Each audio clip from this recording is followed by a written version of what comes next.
Isingenelo Khuzani eka Mjolisi nemanager yakhe. Ngubingelele lapho ngamukele bukule emakhaya kwesimanzonzo uthulela khona indaba zaMaskand. Bukule emakhaya isikhathi Maskand ngithulela indaba zokuthi ngempela indaba noma inkinga phakathi kwemanager Mjolisi noMjolisi sengenela noKhuzani mfowapungose. Sokhumbula ngempela ukuthi seluyilahla kunini umemezelile ngempela uMjolisi ukuthi akaphathelekile neze emoyeni njengoba ngempela la emculweni seqala ngempela uxhaphazeka. Kushilo ngempela ukuthi la emculweni kuyenzeka qashwe kodwa egcine imali angayitholanga noma ethole encane. Uthi ngokusho kwakhe imanager ivele ifake account yakhe kwi-invoice kumele akhokheleke abahleli bomcimbi. Uthi mabekhokha abahleli bomcimbi ivele le mali yonke iye kwimanager yakhe yena mase eholela amakinati. Kwesinye isikhathi agcine engaholanga qobo. Lo mculi ngempela uzakhele udumo lapha ku TikTok ngengoma ethi ubaba kaEnzo. Abantu abaningi ngempela bese bekhalisana naye lapha enkundleni zokuxhumana kakhulukazi igroup kaMaskand ingqwele.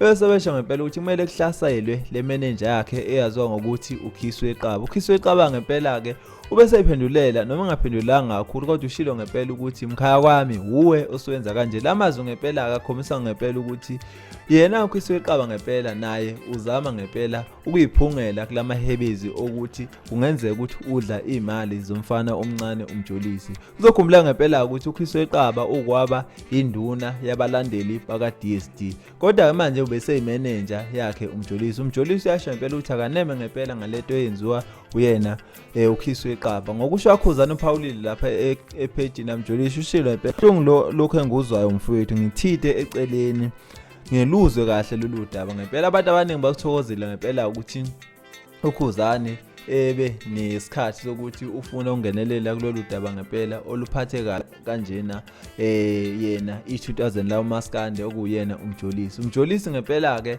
kulindele ngempela ukuthi achazele uKhuzani mase yangenelela. Futhi kuye kwaba khona amahebezi ukuthi uKhuzani uyayizingela letwana ukuthi ayifake ngaphansi kwe-IGP idlamlenze group and production. Le group ke ukhona yena uSkwenetu umkhulekela noSiphesihle wakaZulu. Mukele emakhaya ke ngabe wena uyakuthanda yini ungena kwakhe Khuzani njengoba abanye besho ngempela ukuthi uKhuzani ngokungena la ngenzeka ukuthi ngempela usezama ukudotsa lo mfana amshele azemfake ngaphansi kwesitebele sakhe kwi-idlamlenze group and production. Mukele emakhaya ke siseyithebeni ngempela ake ihlale ngempela siyithamunde sizwe ngempela ukuthi wena ngabe lolu daba ulibona kanjani. Kwesimanzonzo indaba ayipheli ake hlangane futhi ngokuzayo. Till next time. Siyabonga.